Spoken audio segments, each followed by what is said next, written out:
તો આજે આપણે બેટા માનવ ઉત્સર્જન તંત્ર વિશે માહિતી મેળવીશું. ચેપ્ટર નંબર 19 નું આ બીજું લેક્ચર છે. બરાબર છે. માનવ ઉત્સર્જન તંત્રમાં શેનો સમાવેશ થાય છે? તો પહેલું એક જોડ મૂત્રપિંડ. બરાબર છે. આ જો મૂત્રપિંડ દેખાય છે. યસ, એક જોડ મૂત્ર નલિકા. એકચ્યુઅલી મૂત્રવાહિની યુઝ થાય શબ્દ પરફેક્ટલી. બરાબર છે. ક્લિયર? આ મૂત્રવાહિની એક જોડ.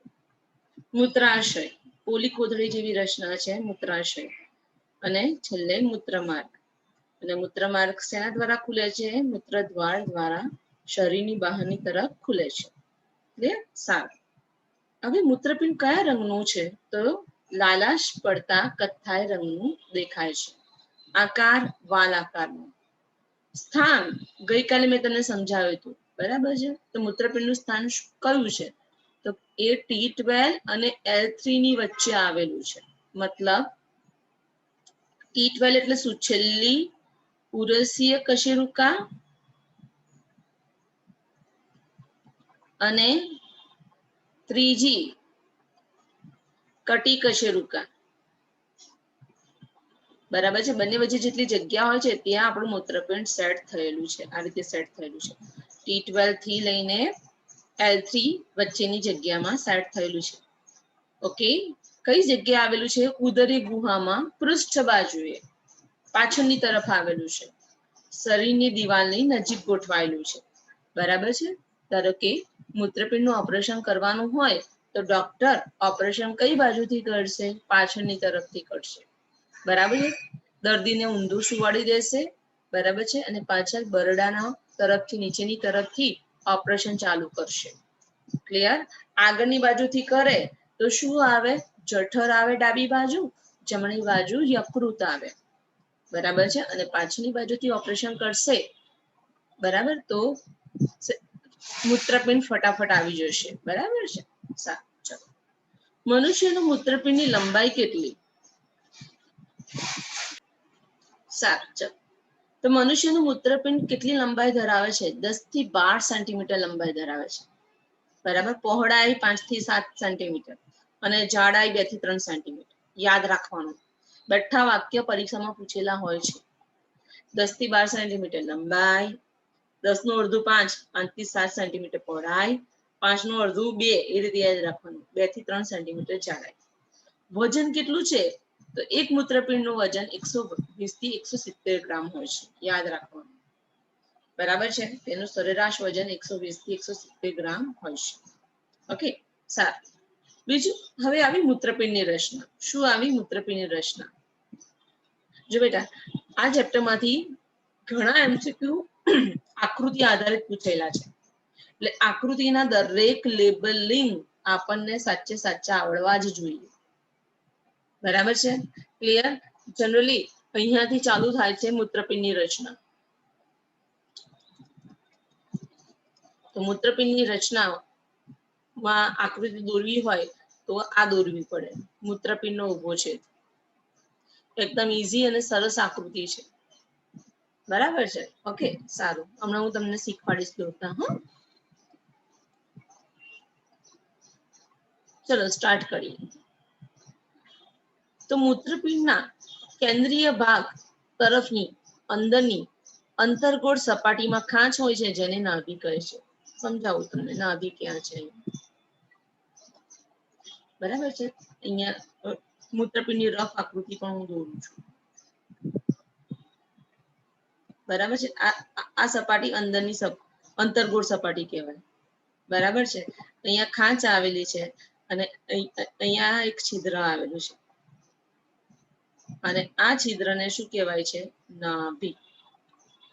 બરાબર છે. ઓકે. સારું. જેના દ્વારા, નાભી દ્વારા મૂત્રપિંડમાંથી શું નીકળે છે? મૂત્રવાહિની નીકળે છે. જો અહીંયા શું લખેલું છે કે ભાઈ નાભી દ્વારા મૂત્રવાહિની, રુધિરવાહિનીઓ અને ચેતાઓ દાખલ થાય છે. બરાબર છે. પણ નીટની અંદર શું પૂછે છે કે નાભી દ્વારા કઈ રચનાઓ અંદર દાખલ થાય છે અને કઈ રચનાઓ બહાર નીકળે છે? તો અંદર દાખલ થતી રચના અને બહાર નીકળતી રચના. समझाओ। तो नाभि द्वारा अंदर कोण दाखल थाय छे? तो भाई मूत्रपिंड धमनी। बराबर छे। जे मूत्रपिंड ने शुद्ध रुधिर पूરું पाड़े એ અંદરની તરફ દાખલ થાય છે. કોણ? મૂત્રપિંડ ધમની. બીજું ચેતાઓ.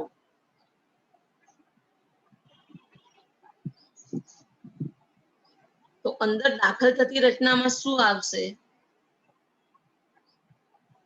સાઈડ પર લખી દેજો આ બધા એમસીક્યુ ક્વેશ્ચન. મૂત્રપિંડ ધમની અને બીજું છે ચેતાઓ. અને બહાર નીકળતી રચનામાં કોણ આવશે? મૂત્રપિંડ શિરા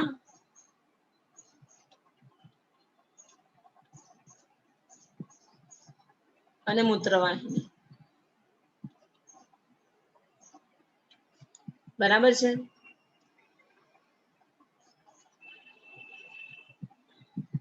અંદર જતી રચના છે, જો અહીંયા અંદરની તરફ જતી રચના કોણ છે? આ મૂત્રપિંડ ધમની.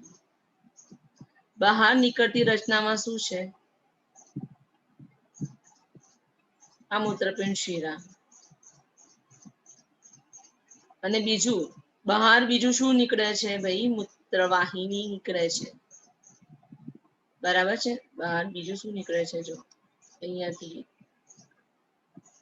મૂત્રવાહિની નીકળે છે. ક્લિયર? ઓકે. નાભી એટલે શું? તો મૂત્રપિંડની મધ્યમાં અંતર્ગોળ અંદરની તરફ એક છિદ્ર આવેલું છે જેને નાભી કહે છે. બરાબર છે.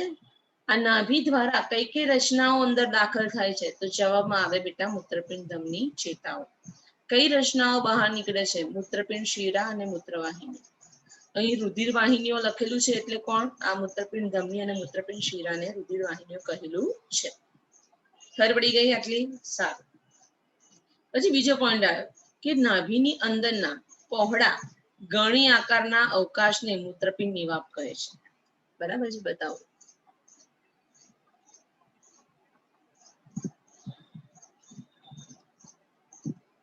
જો આ નાભીની અંદરનો ભાગ,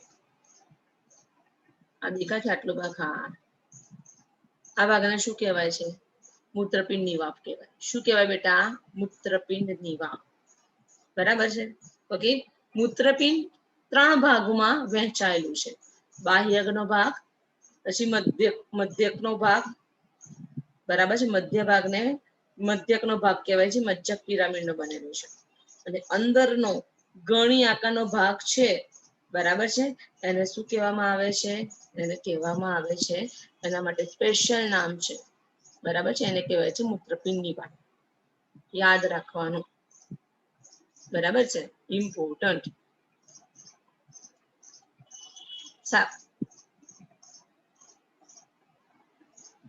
જેની પ્રવર્તો સાથે કેલાયસિસ કહે છે. હું તમને બતાવું કેલાયસિસ ક્યાં છે. જો આ દેખાય છે પ્રવર્તો. હા મેમ. તો આને કેલાયસિસ કહેવાય. શું કહેવાય? આ કેલાયસિસ છે, પ્રવર્તો છે.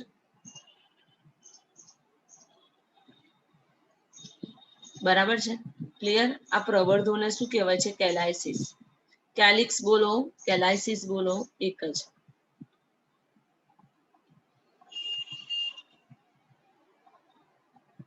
બરાબર છે. યાદ રાખવાનું.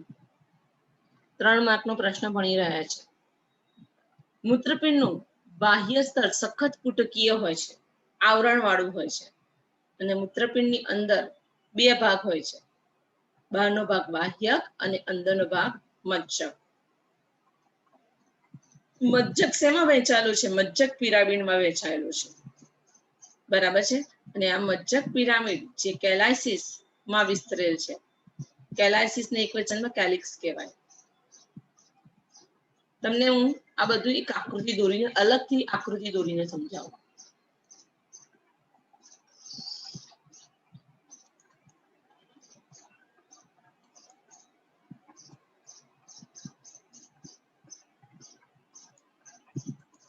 સારું, આવી જાઓ બેટા. દરેક જણ એકદમ ધ્યાન અહીંયા.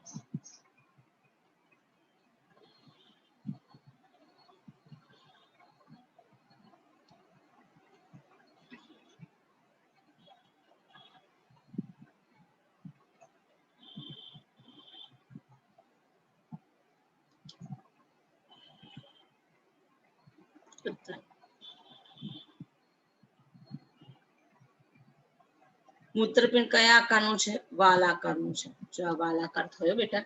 સારું. આ શું મેં દોર્યું? આ નાભી દોરી. આ શું દોરી? આ નાભી. નાભીમાંથી બહાર નીકળતી રચના કઈ? મૂત્રપિંડ નલિકા. બરાબર છે? ક્લિયર? મૂત્રપિંડ નલિકા કહેવાય. બીજું નામ મૂત્રવાહિની. મૂત્રવાહિની કહેવાય. Perfect word. બરાબર છે? સારું. બીજું, આ જે બહારની તરફનો ભાગ છે એને મૂત્રપિંડ બાહ્યક કહેવાય. પછી આ મૂત્રપિંડનો આ મધ્ય ભાગ છે, આ વચ્ચેનો ભાગ, બરાબર છે, એને કહેવાય મૂત્રપિંડ મજ્જક. અને અહીં મૂત્રપિંડ મજ્જક એ ત્રિકોણાકાર રચનામાં ફેરવાયેલું છે.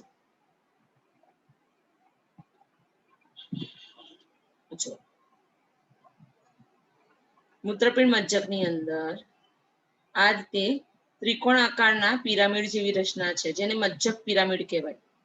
મજ્જક એટલે મૂત્રપિંડનો મધ્ય ભાગ, અને ત્યાં આવા આપણને રચના દેખાય છે, અને આને કહેવાય છે મૂત્રપિંડ મજ્જક. અને અહીંયા શું આવેલું છે? મજ્જક પિરામિડ.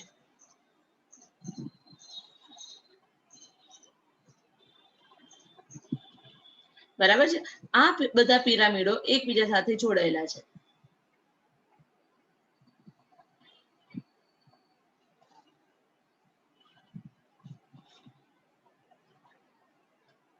બરાબર છે? અને અહીંયા અમુક જગ્યાએ આ ખાંચા ઊંડા છે. આ જે ખાંચાઓ છે એના માટે કયો શબ્દ યુઝ કર્યો છે? એક વચનમાં કેલિક્સ કહેવાય, બહુવચનમાં કેલાઇસિસ કહેવાય. બરાબર છે? ક્લિયર? સારું. હવે અહીં જે પોલી કોથળી જેવી રચના બની, અહીંયા આ પોલી કોથળી જેવી રચના બની છે, એનું નામ શું બેટા? મૂત્રપિંડ નિવાહ.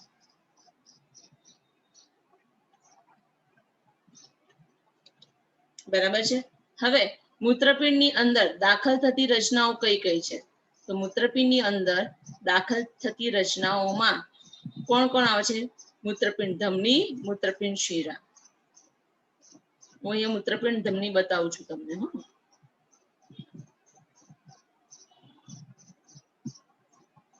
આ મૂત્રપિંડ ધમની છે. બરાબર છે? બહાર નીકળતી રચનાઓમાં શેનો સમાવેશ થાય છે? તો મૂત્રપિંડ શિરા. આ મૂત્રપિંડ શિરા છે.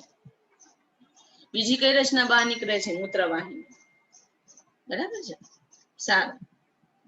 બીજું તમને થતું હશે કે મેડમ આકૃતિની અંદર અહીંયા બધી લાઈનો દોરેલી છે. આવી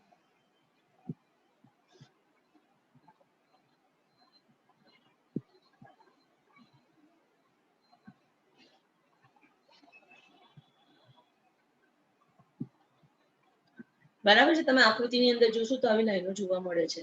આ બધું છે શું? તો અહીં આપણને ખબર છે મૂત્રપિંડનો રચનાત્મક અને ક્રિયાત્મક એકમ કોણ? મૂત્રપિંડ નલિકાઓ. અહીં મૂત્રપિંડ નલિકાઓ ગોઠવાયેલી છે. નેફ્રોન, ઇંગ્લિશમાં એને નેફ્રોન કહેવાય. બાઉમની કોથળી વાળી મૂત્રપિંડ નલિકા. બરાબર છે? એ ક્યાં ગોઠવાયેલી છે?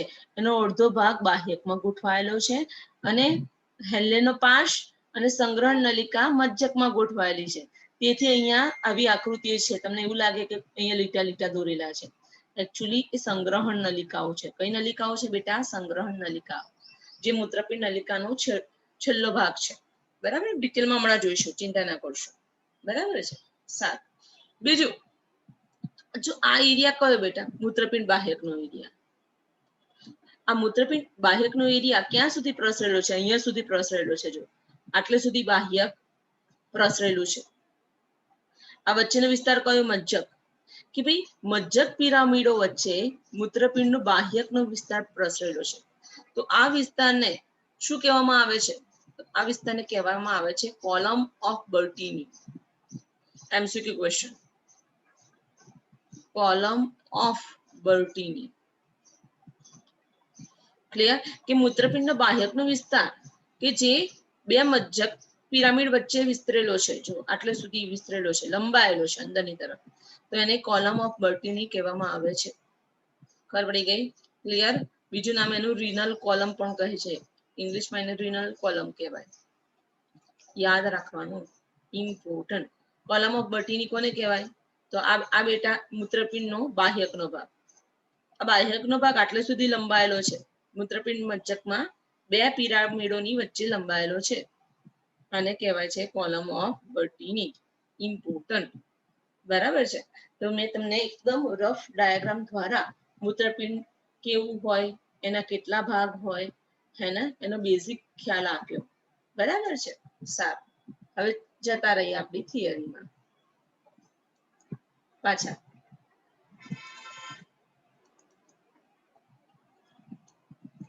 સારું, ફટાફટ જોઈ લઈએ. ઓકે, સારું. મૂત્રપિંડના કેન્દ્રીય ભાગ તરફ અંતર્ગોળ વિસ્તાર આવેલો છે. ત્યાં એક ખાંચ આવેલી છે, એનું નામ નાભી. નાભીની અંદર કઈ રચનાઓ દાખલ થાય છે? તો મૂત્રવાહિની, રુધિરવાહિનીઓ અને ચેતા.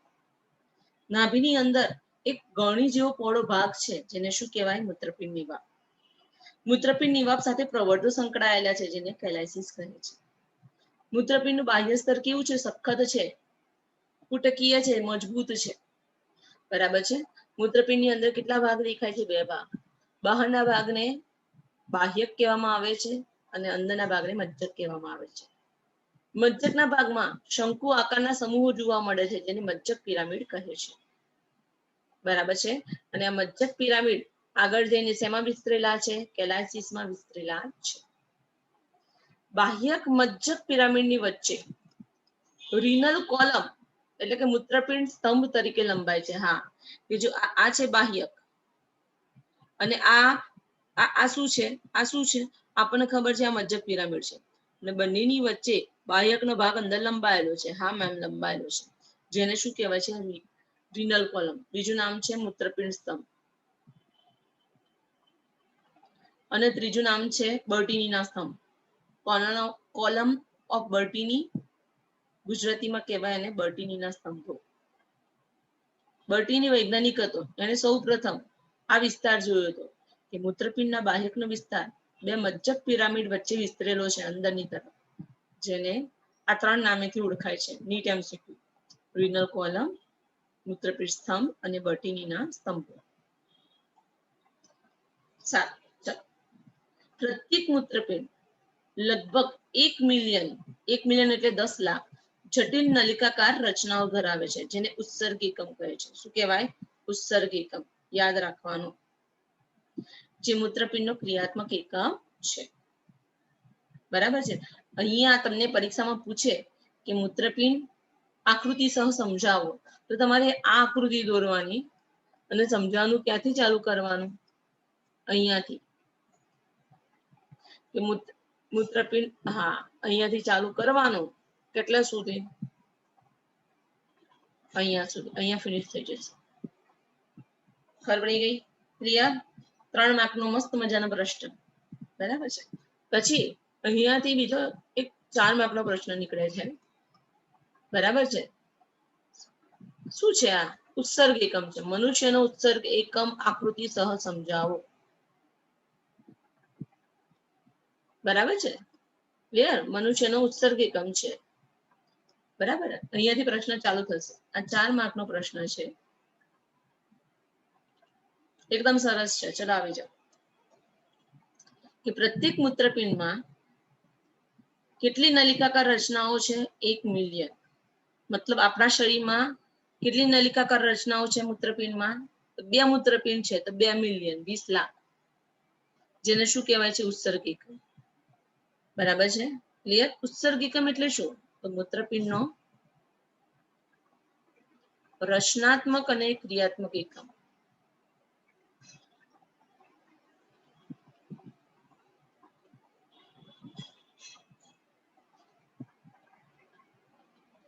બરાબર છે? સાત. પ્રત્યેક ઉત્સર્ગ એકમ 2 ભાગ ધરાવે છે. પ્રથમ ભાગને રુધિર કેશિકા ગુચ્છ અને બીજો ભાગ છે મૂત્રપિંડ નલિકા. બરાબર છે? રુધિર કેશિકા ગુચ્છ મૂત્રપિંડ ધમનીની સૂક્ષ્મ શાખા જેને અંતર્વાહી ધમનિકા કહેવાય તેનાથી બનેલું છે. અને રુધિર કેશિકા ગુચ્છમાં રુધિર બહિર્વાહી ધમનિકો દ્વારા લઈ જવાય છે. સમજાવું છે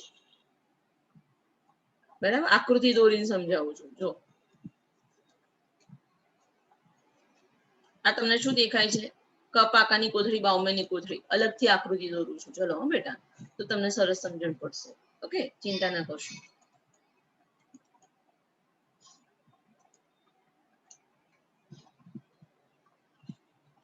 ચલો,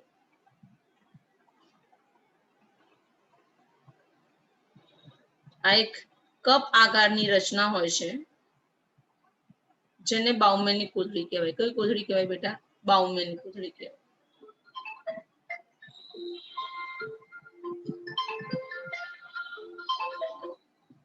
કઈ કોથળી કહેવાય બેટા? બાઉમેનની કોથળી.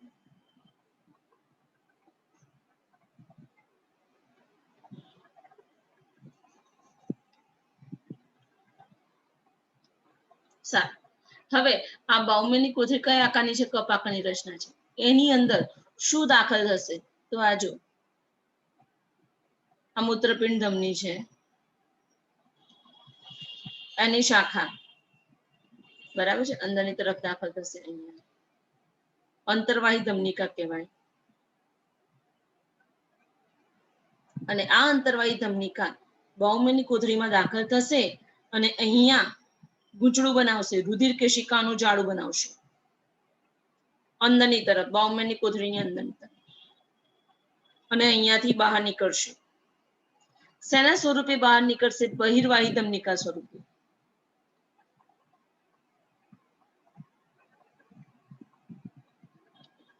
જોજો, અંતર્વાહી ધમનિકા.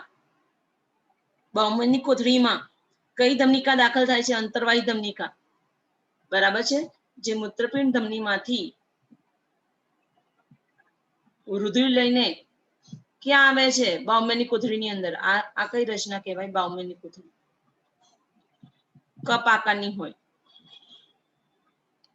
અને અંતર્વાહી ધમનિકા બાઉમેનની કોથળીના પોલાણમાં એક રુધિર કેશિકાઓનું જાળું બનાવે છે, જેને શું કહેવાય છે? રુધિર કેશિકા ગુચ્છ.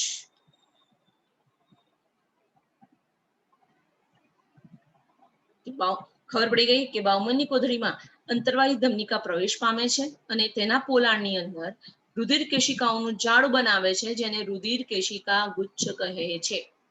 રુધિર કેશિકા ગુચ્છ બહારની તરફ શેના દ્વારા નીકળે છે? તો બહિર્વાહી, તમને દેખાય છે? હા, બહિર્વાહી ધમનિકા દ્વારા બહાર નીકળે છે.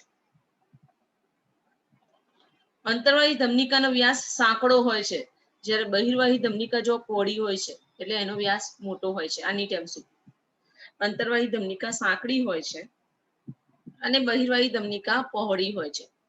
અને રુધિર કેશિકાઓ નું પોલાણ એકદમ સાંકડું હશે. અંદર જે રુધિર કેશિકાઓ હશે એકદમ સાંકડું પોલાણ હશે એનું. બરાબર છે? ક્લિયર? આ રુધિર કેશિકાઓ એકદમ સાંકડી નલિકાકાર રચનાઓ છે અને એની અંદર રુધિર દબાણથી વહે છે.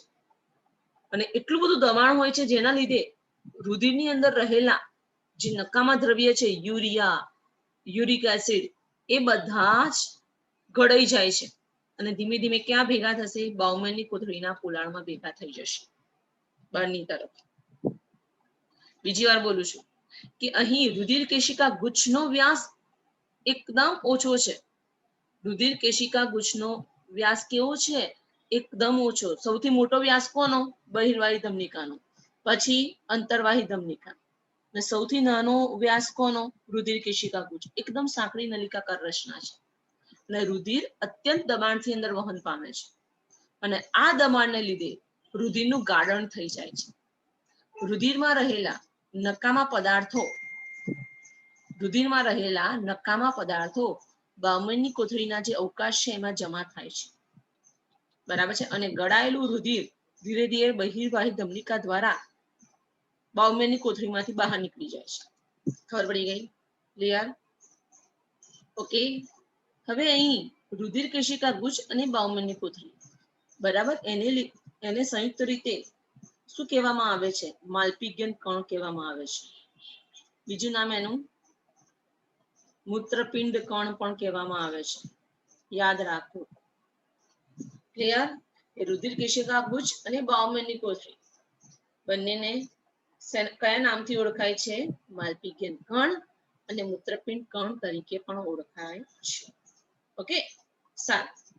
હવે જુઓ બેટા, અહીંયા તમને જે દેખાય છે એ બાઉમેનની કોથળી પછી એક નલિકાકાર રચના છે જેને પીસીટી કહેવાય છે, પ્રોક્સિમલ કોન્વોલ્યુટેડ ટ્યુબ્યુલ્સ. ગુજરાતીમાં એને નિકટવર્તી ગૂંચળામય નલિકા કહે છે.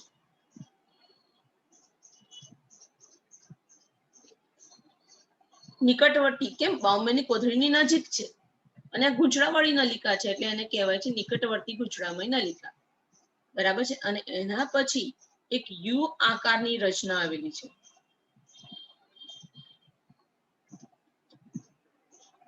બરાબર છે? આ યુ આકારની રચનાને શું કહેવામાં આવે છે? હેલેનોપાશ. શું કહેવાય છે બેટા? હેલેનોપાશ.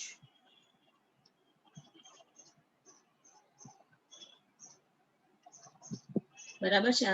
આ શું દોર્યું મેં? હેલેનોપાશ.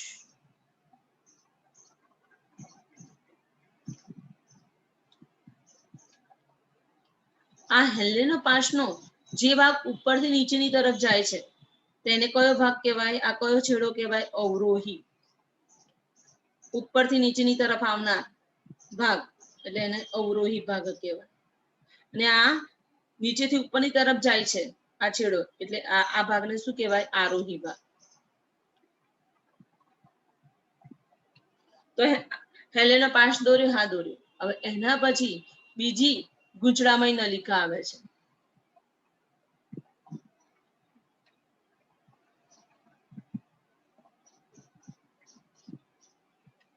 બરાબર છે? આ બાઉમેનની કોથળીથી દૂર છે એટલે એનું નામ શું પડ્યું?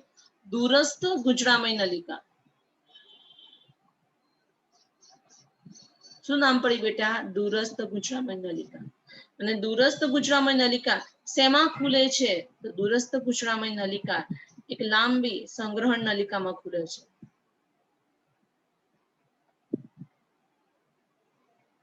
સંગ્રહણ નલિકા કેવી હોય? લાંબી હોય. બરાબર છે? આ જે દોરી બેટા એ સંગ્રહણ નલિકા. ક્લિયર? સમજી ગયા? ઓકે, તો આ મેં શેની આકૃતિ દોરી દીકરા? ઉત્સર્ગ એકમની. શેની આકૃતિ દોરી? ઉત્સર્ગ એકમની. તો મનુષ્યનો ઉત્સર્ગ એકમ બે ભાગ ધરાવે છે. માલપીગન કણ જે રુધિર કેશિકા ગુચ્છ અને બાઉમેનની કોથળીનો બનેલો છે અને બાકીનો ભાગ છે એ જેને મૂત્રપિંડ નલિકા કહેવાય છે. શું કહેવાય છે? મૂત્રપિંડ નલિકા. મૂત્રપિંડ નલિકામાં કોનો સમાવેશ થાય છે? તો નિકટવર્તી ગૂંચળામય નલિકા, હેલેનોપાશ અને દૂરસ્થ ગૂંચળામય નલિકા, ડીસીટી ઇંગ્લિશમાં, ડિસ્ટલ કોન્વોલ્યુટેડ ટ્યુબ્યુલ કહે છે. બરાબર છે? અને આ ડીસીટી શેમાં ખુલે છે બેટા? સંગ્રહણ નલિકામાં કહેવામાં ખુલે છે. ક્લિયર? તો મેં તમને અહીંયા સમજાવી ઉત્સર્ગ એકમની રચના. ઇમ્પોર્ટન્ટ. બરાબર છે? ક્લિયર? સારું. હવે આપણી ચોપડીની આકૃતિમાં બીજું પણ એક વસ્તુ આપેલું છે એ પણ તમને દોરીને સમજાવી દઉં. વાસા રેક્ટમ એટલે શું?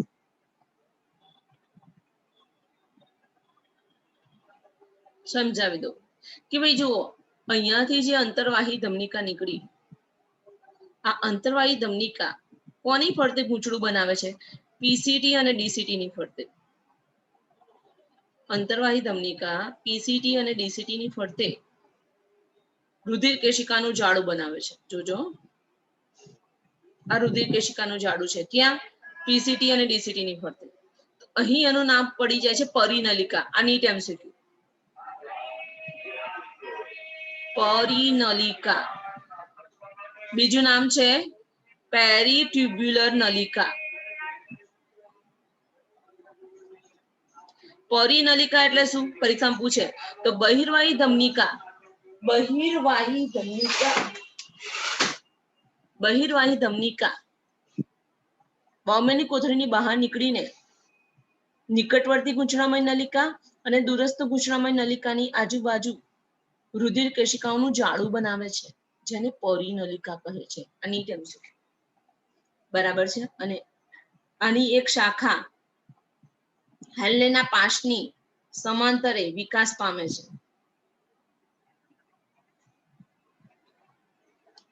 બરાબર છે. આની એક શાખા હેન્લેના પાશને સમાંતરે વિકાસ પામે છે. અને અહીંયા જે જાડું બનાવે છે હેન્લેના પાશની આગળ જે જાડું બનાવે છે એને શું કહેવામાં આવે છે? વાસા રેક્ટમ. શું કહેવામાં આવે છે? વાસા રેક્ટમ. આ તમને દેખાયું? આ રુધિર કેશિકાનું જાડું જે હેન્લેના પાશને સમાંતર છે એનું નામ શું છે? વાસા રેક્ટમ. વાસા રેક્ટા પણ કહેવાય, વાસા રેક્ટમ પણ કહેવાય. ખરવડી ગઈ? આ બધા જ MCQ ક્વેશ્ચન ક્લિયર? કે બહિર્વાહી ધમનિકામાંથી રુધિર કેશિકાનું જાડું જે નિકટવર્તી ગુચરામય નલિકા અને દૂરસ્થ ગુચરામય નલિકાની ફરતે બને છે તેને પરિનલિકા અથવા પેરીટ્યુબ્યુલર નલિકા કહે છે.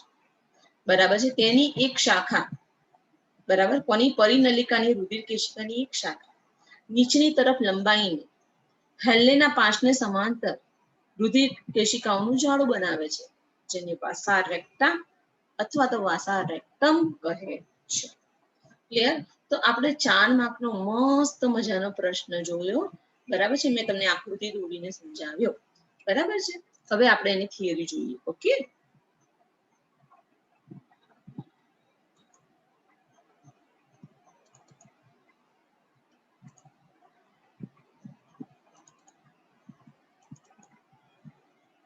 સારું, ચલો.